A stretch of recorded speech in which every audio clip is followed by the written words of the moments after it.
नहीं है। एक वाकया सुनाकर मैं अपनी बात को खत्म करता हूँ। कारी साहब अल्लाह वालदा इंतकाल हो गए।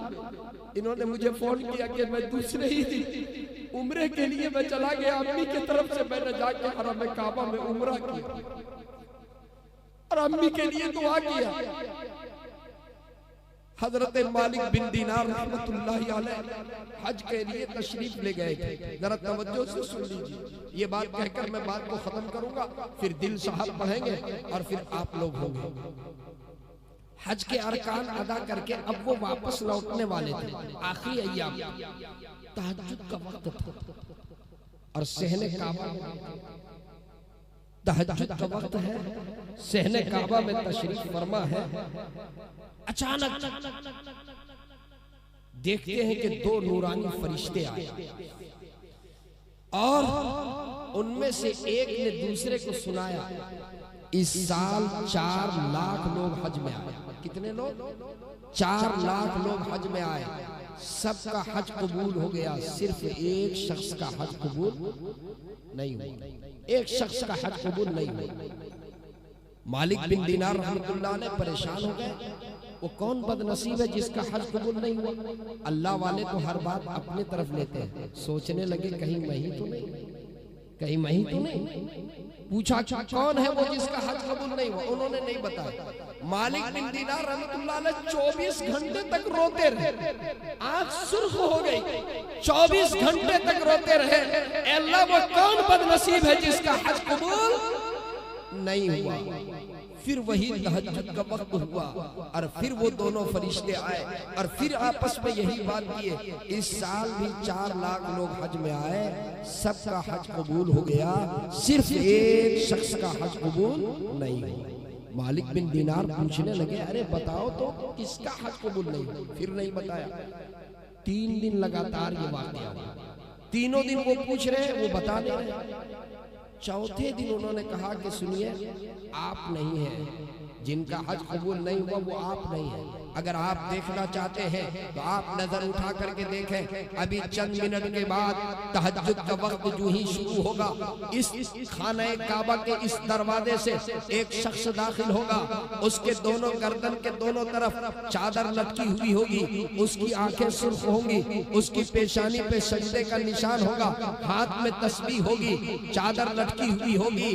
वो आएगा और वो इस्तिलाम करेगा और वो एक आवाज देगा, लब्बैक अल्लाहुम्मा लब्बैक। अंदर से सुनिएगा क्या आवाज आएगी, क्या जवाब मिलेगा। वही शख्स है जिसका हज कबूल नहीं हुआ। मालिक बिन दीनार देखने लगे, जो हुलिया बताया गया सेम उसी हुलिये का शख्स थोड़ी देर के अंदर उसी दरवाजे से दाखिल हुआ। गर्दन में चादर लटकी हुई है, आंखें सुर्ख है, पेशानी पे सजदे का निशान है, हाथ में तस्बीह है। अंदर दाखिल हुआ, इस्तिलाम किया और इस्तिलाम करने के बाद कहा, लब्बैक अल्लाहुम्मा लब्बैक, लब्बैक अल्लाहुम्मा लब्बैक। अंदर से खाना काबा के दीवार से आवाज आई, ला लब्बैक, ला लब्बैक, ला लब्बैक। 3 मरतबा इन्होंने कहा, लब्बैक अल्लाहुम्मा लब्बैक। उधर से जवाब मिला, ला लब्बैक, तेरी हाजिरी कबूल नहीं, तेरी हाजिरी कबूल नहीं। मालिक बिन दीनार रहमतुल्लाह अलैह आगे बढ़े और उनके कांधे पे हाथ रखा और कहा, यार तुमने कुछ सुना? अरे तुमने कुछ सुना? अभी क्या आवाज आई? जब तुमने लब्बैक कहा तो अंदर से क्या जवाब मिला? कहा, मालिक बिन दीनार आपने तो पहली बार सुना, मैं तो 8 साल से सुना। आपने पहली बार सुना, मैं 8 साल से सुन रहा हूं। कहा, क्या मामला है? क्यों नहीं तेरा हज कबूल हो रहा? क्यों नहीं तेरी हाजिरी कबूल हो रही? कहने लगे, असल में मैं वो बदनसीब शख्स हूँ जिसने अपनी माँ के चेहरे के ऊपर थप्पड़ मारा। मैं वो बदनसीब हूँ जिसने अपनी माँ के चेहरे पर थप्पड़ मारा। और आगे उन्होंने कहा, मालिक बिन दीनार कहने लगे तुम मेरे सामने से हटो। अरे ये तो खाना काबा, यहाँ अल्लाह की रहमत नाजिल होती है। अभी अल्लाह की रहमत के वुरूद का वक्त चल रहा है। जब यहाँ अल्लाह की रहमत नाजिल हो रही है, तुम पे अल्लाह की लानत बरसती है। तुम मेरे सामने मत रहो, कहीं तेरी नहुसत की वजह से मुझ पर भी अल्लाह की लानत न बरस जाए। कहने लगे मालिक बिन दीनार, आपने पूछा है तो आपको इसका इलाज भी करना पड़ेगा। आप मेरी माँ के पास जाइए और मेरी वालदा से जाकर मेरे लिए माफी की दरखास्त कीजिए, सिफारिश कर दीजिए, मुझे माफ करवा दीजिए। कहने लगे कि तुम अपनी वालदा के पास खुद क्यों नहीं जाते? कहा हिम्मत नहीं होती, हिम्मत नहीं होती। कहा कहाँ है तुम्हारी वालदा?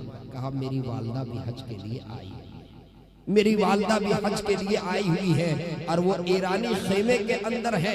फला खेमे में आप जाइए, वहाँ एक खातून होगी और सुनिए, उनके सर के ऊपर एक चादर होगी, आधा चेहरा, एक आंख चादर से ढकी हुई होगी और एक आंख खुली हुई होगी। वो या तो कुरान की तिलावत कर रही होगी या वो तस्बीह पढ़ रही होगी। वो बहुत नेक खातून है मेरी माँ।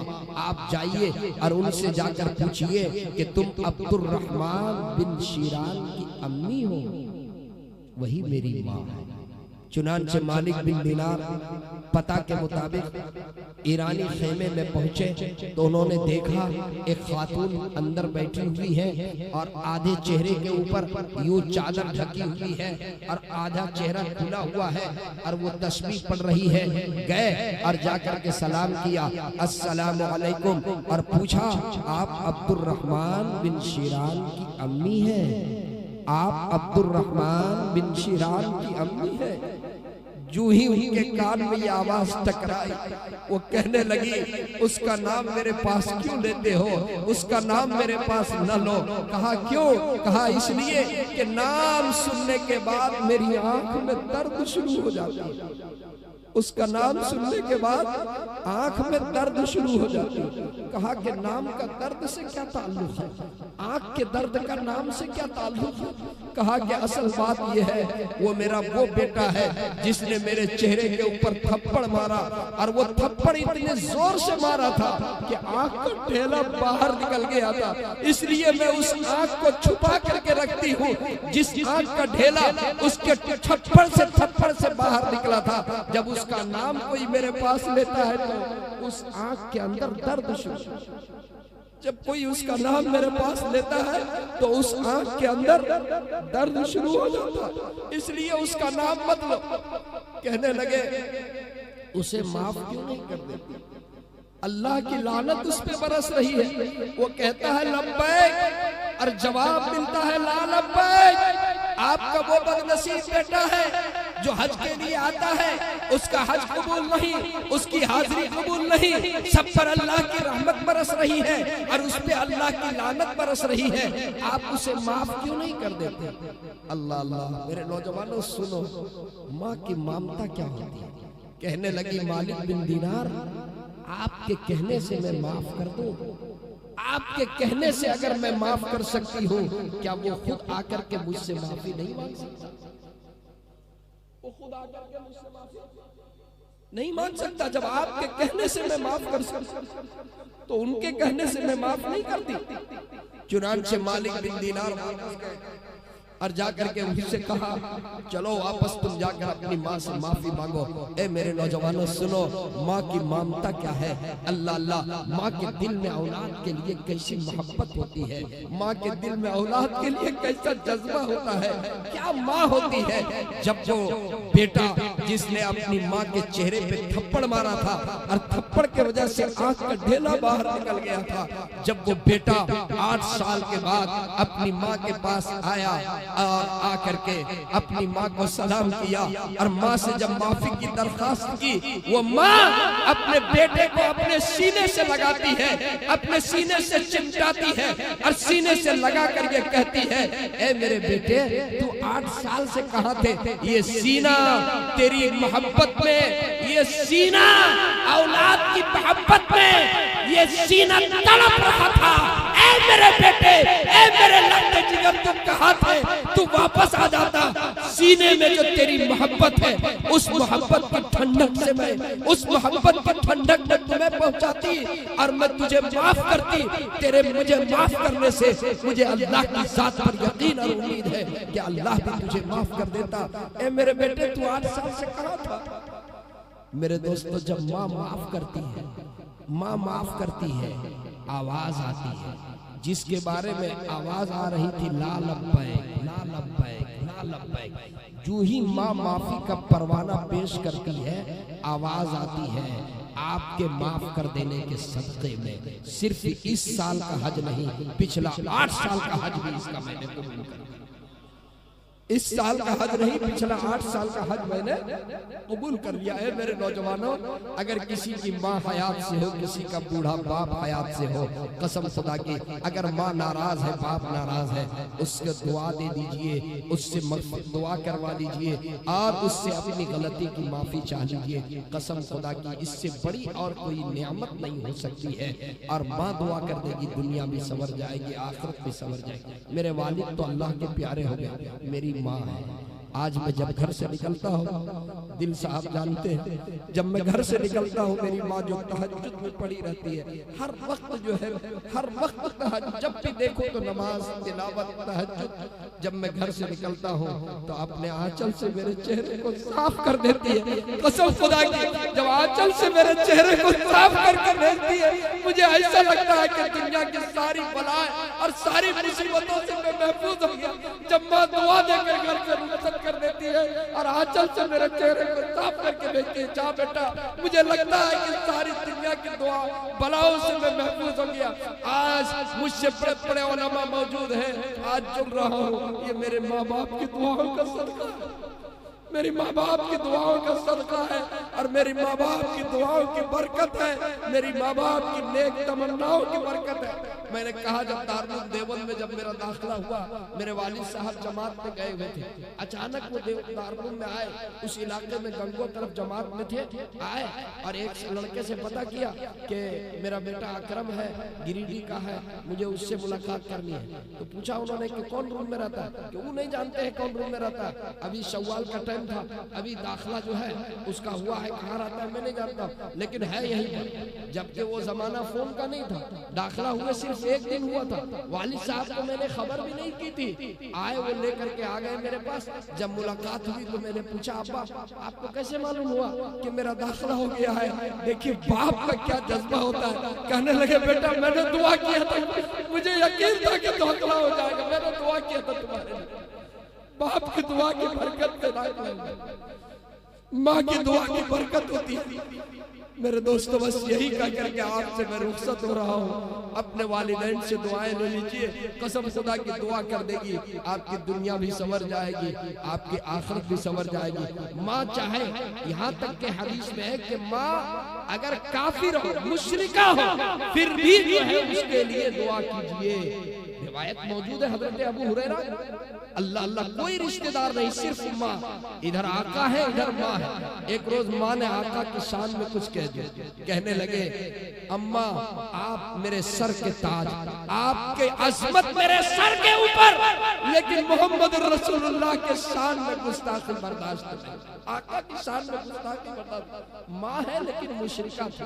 आगे चलते हुए दिल में बात आई, चलो आका की खिदमत में दरखास्त करो। कहा कि मेरे आका जरा उदास थे, आंखों में आंसू थे।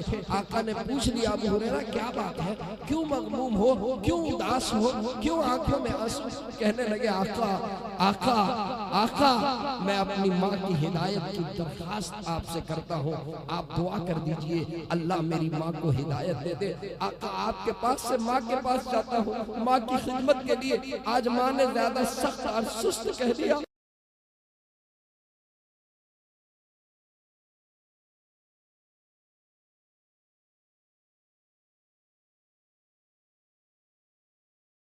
हदी उम्मा अबी हुरैरा, अल्लाहुम्मा हदी उम्मा अबी हुरैरा।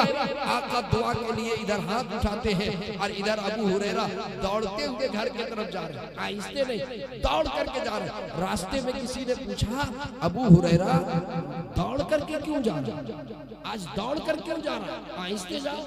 क्या जवाब दिया हजरत अबू हुरैरा ने, कहा मैं दौड़ करके इसलिए जा रहा हूँ कि मेरे आका ने मेरी माँ की हिदायत की दुआ की है। मैं ये देखना चाहता हूँ कि मैं पहले पहुँचता हूँ या मेरी माँ की, मेरे आका की दुआ, मैं पहले पहुँचता हूँ या आका की दुआ पहले पहुँचती है, ये मैं देखना चाहता हूँ। गए और दरवाजे पे दस्तक दी, अंदर से आवाज आई, बेटा कौन?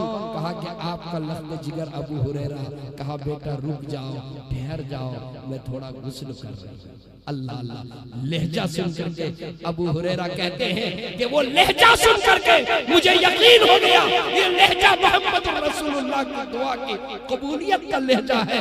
जो ही दरवाजा खुला, देखते हैं कि माँ के बाल से ताजा गुस्ल के पानी के कतरे टपक रहे हैं और माँ कहती है मेरे बेटे मुझे लेकर के चलो आका के कदमों में। अशहदु अल्ला इलाहा इल्लल्लाह व अशहदु अन्ना मुहम्मदुर रसूलुल्लाह सल्लल्लाहु अलैहि वसल्लम। मेरे दोस्तों, माँ की दुआओं का असर होता है। माँ बद्दुआ कर दे उसका भी असर, बाप बद्दुआ कर दे उसका भी असर, और माँ दुआ कर दे उसका भी असर। 12:03 हो गए। दो मौजू पर थोड़ी थोड़ी मेरी बात आ गई। एक तो तकरीबे निकाह पर, बस मैं नौजवानों से ये कह रहा हूँ अपने जज्बात को नेक बनाइए। कारी मंजर साहब मुबारकबाद के मुस्तहिक है। कहने लगे यतीम माशाअल्लाह बच्ची अभी उनकी वालदा अल्लाह की प्यारी, उनसे जो है निकाह हुआ, किसी तरह की कुछ भी नहीं, बस एक ये बच्ची देख करके, नेक और दीनदार बच्ची हदीस की रोशनी में देख करके इन्होंने फैसला किया। दुआ दिल से करता हूँ अल्लाह तबारक व तआला बेहद कबूल फरमाए और अल्लाह रब्बुल इज्जत इन सब भाइयों को अल्लाह उम्रों में बरकतें अता फरमाए। और दिल से दुआ कीजिए इनके वालिद सैयद याकूब साहब और वालिदा महमूदा साहिबा, दुआ कर दीजिए अल्लाह आज वो हमारे दरमियान नहीं है। पहली बार जब जलसे में कारी मंजर साहब ने बुलाया था, दिल साहब बोलते उसी वक्त उन्होंने कहा था कि हमारे 2 बेटे और हमेशा पूछती थी हमेशा मेरे बेटे कैसे हैं। आज वो तो नहीं, पहले जलसे में वो थी, आज हमारे दरमियान नहीं रही। लेकिन बस अल्लाह के फैसले पे सबको राजी रहना है। हमें अल्लाह से दुआ करनी है, अल्लाह ताला उनको करवट करवट जन्नत में जगह नसीब फरमाए, अल्लाह उनकी मग़फ़िरत फरमाए, अल्लाह तबारक व तआला अल्लाह ताला उनके कब्रों को नूर से मुनव्वर फरमाए और सब भाई और बहनों को सब्र जमील अता फरमाए। वमा तौफीक़ी इल्ला बिल्लाह। मैंने दिल साहब की शान, मैंने शुरू में एक शेर कहा और माँ बाप की अजमत के ऊपर एक शेर कहा कि मैं अपनी जगह को मैं लेता हूँ, कुर्सी से मैं बैठता हूँ। हजरत मुफ्ती साहब अगर इजाजत हो तो, चूंकि हमारे कारी मंजर साहब मेरे बहुत अजीज हैं और इनके सब भाई यहाँ पर बैठे हुए, इम्तियाज भाई है, मौलाना आसिफ साहब है, इफ्तिखार भाई है, फजल हक भाई है, इलियास भाई, सब मेरे बहुत अजीज हैं। एक शेर मैं कह करके अपनी बात को खत्म करता हूँ। एक बेटा जो बाहर रहता है, इनके 4 भाई बाहर रहते हैं, माँ बाप घर में है।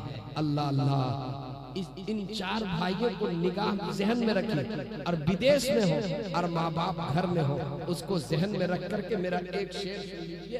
अगर ये शेर याद रह जाए तो शायद पूरी रात आपको माँ बाप की अजमत पर जो बात हुई वो भी याद रह जाएगा। कौन मेरा खत न आने से रहेगा बेकरार। एक बेटा जो बाहर रहता है, अल्लाह वो कहता है, अपने दिल की दर्द को सुनाता है, कौन मेरा खत न आने से रहेगा बेकरार, आरज़ू लेके तेरी खाक तुरबत पे आऊंगा। पहला शेर मैंने दूसरा शेर पहले पढ़ दिया। ये कौन किस वक्त कहा था दिल साहब? ये अल्लामा इकबाल, अभी लिखा है आपके नाम के आगे, वक्त के अल्लामा इकबाल।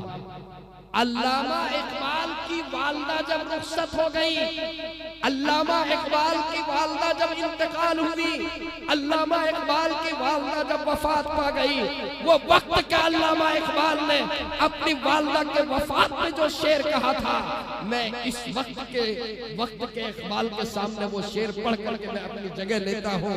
आह वतन में होगा अब किसको मेरा इंतजार, आह वतन में होगा अब किसको मेरा इंतजार, कौन मेरा खत न आने से रहेगा बेकरार, कौन मेरा खत न आने से रहेगा बेकरार, आरज़ू लेके तेरी खाक के तुरबत पे आऊंगा, आरज़ू लेके तेरी खाक के तुरबत पे आऊंगा, अब दुआए नीम शब में किसको मैं याद आऊंगा, अब दुआए नीम शब में किसको मैं याद आऊंगा।